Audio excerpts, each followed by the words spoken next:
east of the sun and west of the moon. Once upon a time was a poor peasant who had so many children that did not have enough of either food or clothing to give them. Pretty children they all were, but the prettiest was the youngest daughter, who was so lovely there was no end to her loveliness. One day, 'twas a Thursday evening late in the fall, the weather was wild and rough outside. It was cruelly dark. The rain was falling, the wind was blowing until the walls of the cottage shook. They were all sitting around the fire, busy with this thing and that thing. Then all at once, something gave three taps on the window.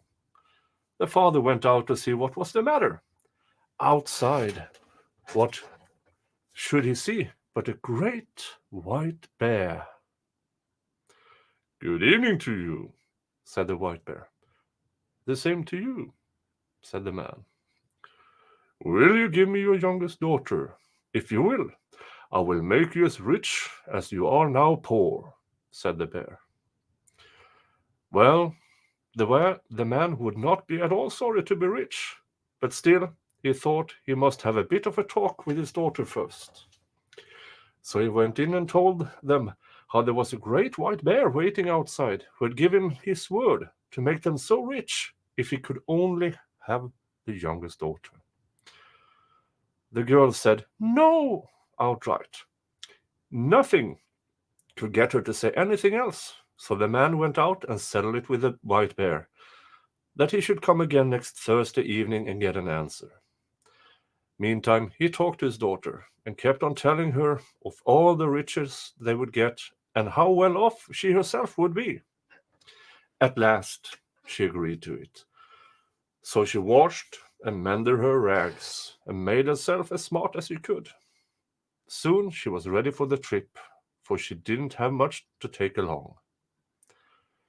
The next Thursday evening came the white bear to fetch her. She got on his back with a bundle, and off they went. After they have gone a good way, the white bear said, "Are you afraid?" No, she wasn't. "Just hold tight to my shaggy coat, and there's nothing to be afraid of," said the bear.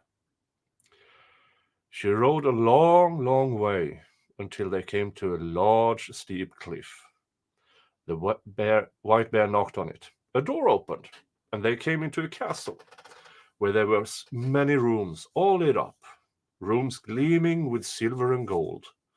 Further, there was a table set there, and it was all as grand could be.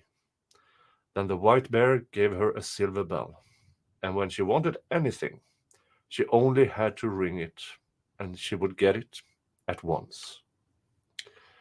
Well, after she had eaten, and it became evening, she felt sleepy from a journey and thought she would like to go to bed, so she rang the bell.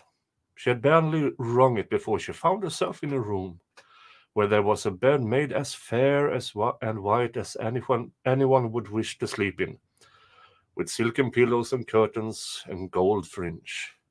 All that was in the room was gold or silver. After she had gone to bed and put out the light, a man came and laid himself alongside her.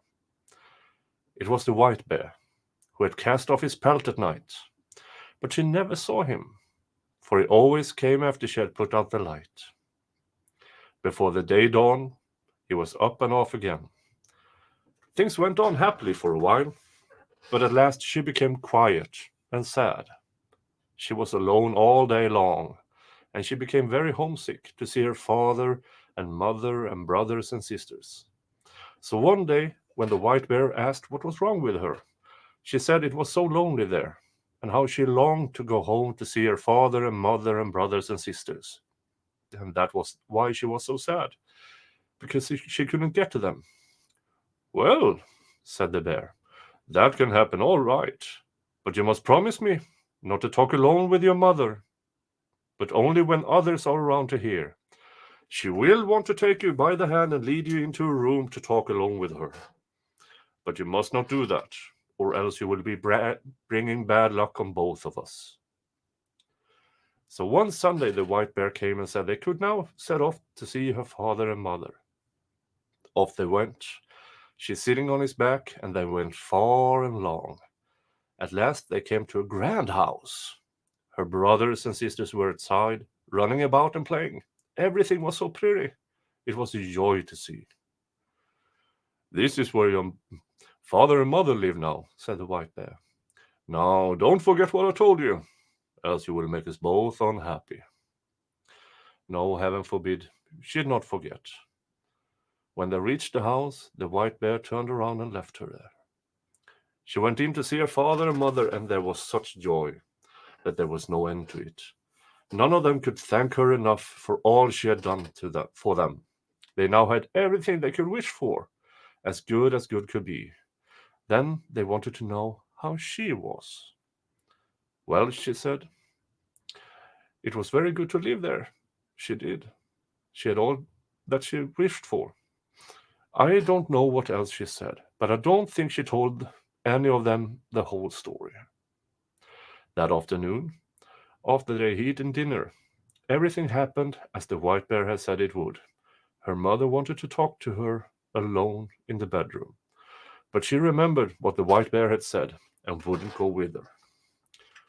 "What we have to talk about, we can talk about any time," she said, and put her mother off. But somehow or other, her mother got to her at last, and she had to tell her the whole story.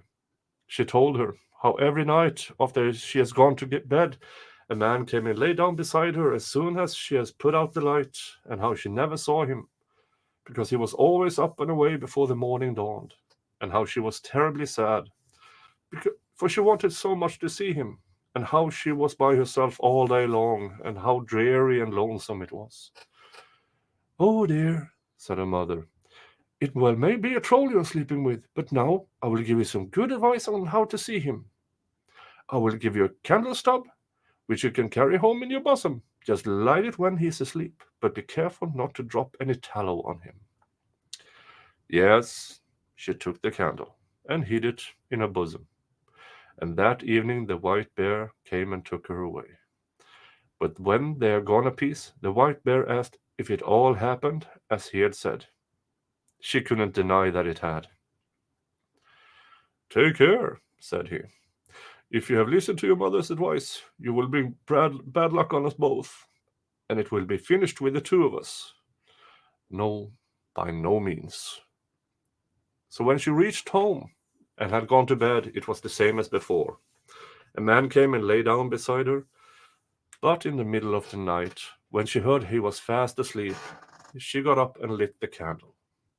She let the light shine on him and saw that he was the most handsome prince one have ever set eyes on. She fell so deeply in love with him that she thought she couldn't live if she didn't give him a kiss at once. And so she did. But as she kissed him, she let 3 drops of hot tallow drop onto his shirt, and he woke up. "What have you done?" he cried. "Now you have made us both unlucky, for had you had out only this year, I would have been free. I have a stepmother who has bewitched me, so I am a white bear by day and a man by night. But now all ties are broken between us. Now I must leave you for her. She lives in a castle, east of the sun and west of the moon, and there, too, is a princess, one with a nose 3 yards long, and now I will have to marry her." She cried and grieved, but there was no help for it. He had to go. Then she asked if she could go with him. No, she could not. "Tell me the way, then," she said, "so I can look for you. Surely I may do that." Yes, she could do that, but there was no way leading to the place. It lay east of the sun and west of the moon, and she'd never find her way there. The next morning when she woke up, both the prince and the castle were gone, and she was lying on a little green patch in the midst of the thick dark forest, and by her side lay the same bundle of rags she has brought with her from her old home. When she had rubbed sleep out of her eyes and cried until she was tired, she set out on her way and walked many, many days until she came to a high cliff. An old woman sat under it and played with a golden apple, which she tossed about. The girl asked her if she knew the way to the prince, who lived with his stepmother in the castle east of the sun and west of the moon, and who was to marry the princess with a nose 3 yards long. "How did you come to know about him?" asked the old woman. "Maybe you are the girl who should have had him." "Yeah, she was." So, it is you, is it?" said the old woman. "Well, I know all about him, that he lives in the castle east of the sun and west of the moon, and that you'll get there too late or never. But you still may borrow my horse, and you can ride him to my next neighbor. Maybe she'll be able to tell you. And when you get there, just give the horse a switch under the left ear and beg him to be off home. And you can take this golden apple along with you." So she got on the horse and rode a long, long time until she came to another cliff, under which sat another old woman with a golden carding comb. The girl asked her if she knew the way to the castle that lay east of the sun and west of the moon, and she answered like the first old woman, "Yeah, east of the sun and west of the moon. And you will get there too late or never. But you can borrow my horse to my next neighbor. Maybe she'll tell you all about it. And when you get there, just switch the horse under the left ear and beg him to be off for home." This old woman gave her a golden carving comb. She might find some use for it, she said. So the girl got up on the horse and again rode a long, long way. At last, she came to another great cliff, under which sat another old woman, spinning with a golden spinning wheel. She asked her, as well, if she knew the way to the prince and where the castle was that lay east of the sun and west of the moon. Same answer over again. "Perhaps you are the one who should have the prince," said the old woman. Yes, that she was. But she didn't know any way better than the other two. She knew it was east of the sun and west of the moon, but that was all. "And you will get there too late or never, but I will lend you my horse, and then I think you best ride to the east wind and ask him. Maybe he knows his way about those spots and can blow you there. When you get to him, just give the horse a switch under the left ear, and he'll trot home by himself." She gave her a golden spinning wheel. "Maybe you will find a good use for it," said the old woman.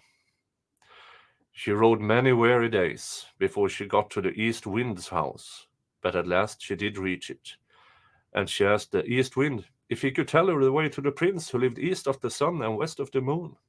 Yes, the east wind had often heard tell of it, the prince and the castle, but he didn't know the way there, for he had never blown so far. "But if you want, I'll go with you to my brother the west wind. Maybe he knows, for he's much stronger. If you'll just get on my back, I will carry you there." Yes, she got on his back, and off they went in a rush. When they arrived at the west wind's house, the east wind said the girl he had brought was the one who was supposed to have had the prince who lived in the castle, east of the sun and west of the moon. She had set out to find him, and he had brought her here, and would be glad to know if the west wind knew how to get to the castle. "No," said the west wind, "I have never blown so far. But if you want, I will go with you to our brother the south wind, for he is much stronger than either of us, and he has flown far and wide. Maybe he'll tell you.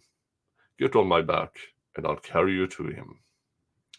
Yes, she got on his back, and so they traveled to the south wind, and I think it didn't take long at all.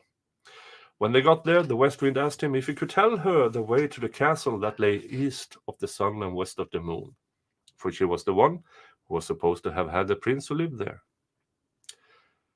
"Is that so?" said the south wind. "Is she the one? Well, I have visited a lot of places in my time, but I have not yet blown there. If you want, I'll take you to my brother the north wind. He's the oldest and strongest of us all, And if he doesn't know where it is, you will never find anyone in the world to tell you. Get on my back, and I'll carry you there." Yeah, she got on his back, and away he left his house at a good clip. They were not long on the day. When they reached the North Wind's house, he was so wild and cross, and he blew cold gusts at them from a long way off. "Blast you both! What do you want?" He roared at them from afar, so that it struck them with an icy shiver.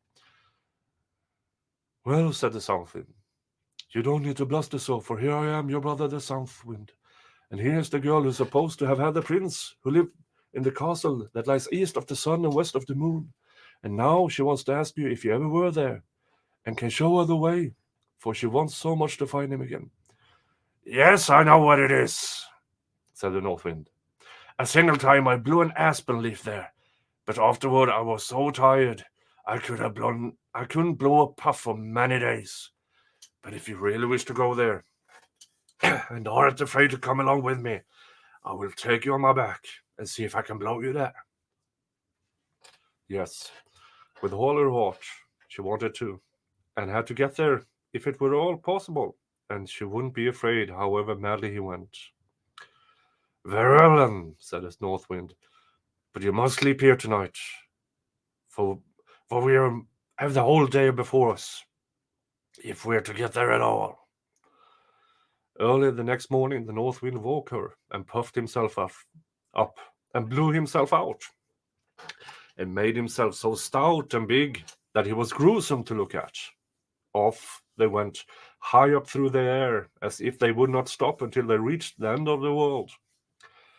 Here on earth there was a terrible storm. Acres of forest and many houses were blown down, and when it swept over sea, ships wrecked by the hundred. They tore on and on. No one can believe how far they went, and all while they still went over the sea, and the North Wind got more and more weary, and so out of breath he could barely bring out a puff, and his wings dropped and drooped, until at last he sunk so low that the tops of the waves splashed over his heels. "Are you afraid?" said the North Wind. No, she wasn't.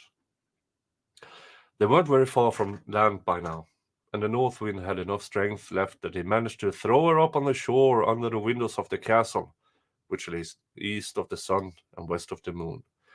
But then he was so weak and worn out that he had to stay there and rest many days before he could go home again. The next morning the girl sat down under the castle window and began to play with a golden apple. The first person she saw was the long-nosed princess, who was to have the prince. "What do you want for your golden apple, you girl?" said the long-nosed one as she opened the window. It's not for sale. For gold or money," said the girl. "If it's not for sale for gold or money, what is it that you will sell it for? You may name your own price," said the princess. "Well, you can have it, if I may get to the prince who lives here and be with him tonight," said the girl whom the North Wind had brought. Yes, that could be done. So the princess took the golden apple, but when the girl came up to the prince's bedroom that night, he was fast asleep. She called him and shook him, and cried and grieved, but she could not wake him up. The next morning, as soon as day broke, the princess with the long-nosed comb drove her out. That day she sat down on the castle windows and began to card with a golden carding comb. And the same thing happened. The princess asked what she wanted for it. She said it wasn't for sale for gold or money, but if she could have permission to go to the prince and be with him that night, the princess could have had it. But when she went to his room and she found him fast asleep again, and however much she called and shook and cried and prayed, she couldn't get life into him. As soon as the first grey peep of day came, the princess with the long nose came and chased her out again. That day the girl sat outside of the castle window and began to spin with her golden spinning wheel. And the princess with the long nose wanted to have it as well. She opened the window and asked what she wanted for it. The girl said, as she had said twice before, that it wasn't for sale for gold or money, but if she could go to the prince who was there and be alone with him that night, she could have it.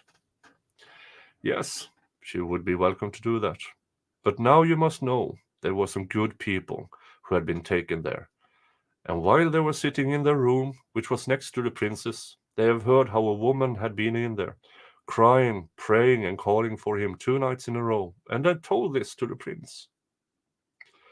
That evening, when the long-nosed princess came with a sleeping potion, the prince pretended to drink it, but threw it over his shoulder, for he could guess it was a sleeping potion. So when the girl came in, she found the prince wide awake, and then she told him the whole story on how she had come there. "Ah," said the prince, "you come in a very nick of time, for tomorrow is to be our wedding day. But now I won't have the long nose, and you are the only woman in the world who can set me free. I say that I want to see what my wife is fit for, and beg her to wash the shirt which has 3 spots of tallow on it. She'll agree, for she doesn't know that you are the one who put them there. Only good people, and not such a pack of trolls, can wash them out again. I'll say that I will marry only the woman who can wash them out, and ask you to try it." So there was great joy and love between them all night.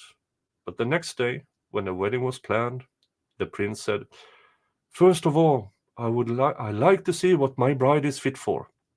"Yes," said the stepmother with all her heart.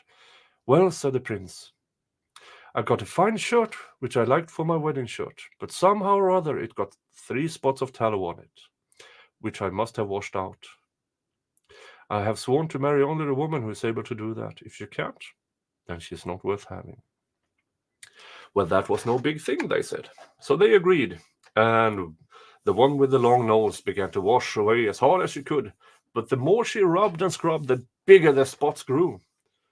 "Ah," said the old troll woman, her mother, "you can't wash, let me try." But she had hardly touched the shirt before it got far worse than before, and with all her rubbing and wringing and scrubbing, the spots grew bigger and blacker, and the shirt got even darker and uglier. Then all the other trolls began to wash, but the longer it lasted, the blacker and uglier the shirt grew, until at last it was black all over, as if it's been up the chimney. "Ah," said the prince, "none of you is worth a straw. You can't wash. Why, there outside sits a beggar girl. I'll bet she knows how to wash better than the whole lot of you. Come in, girl," he shouted. She came in. "Can you wash this shirt clean, girl?" he said. "I don't know," she said, "but I think I can." And almost before she had taken it and dipped it into the water, it was as white as driven snow, and whiter still.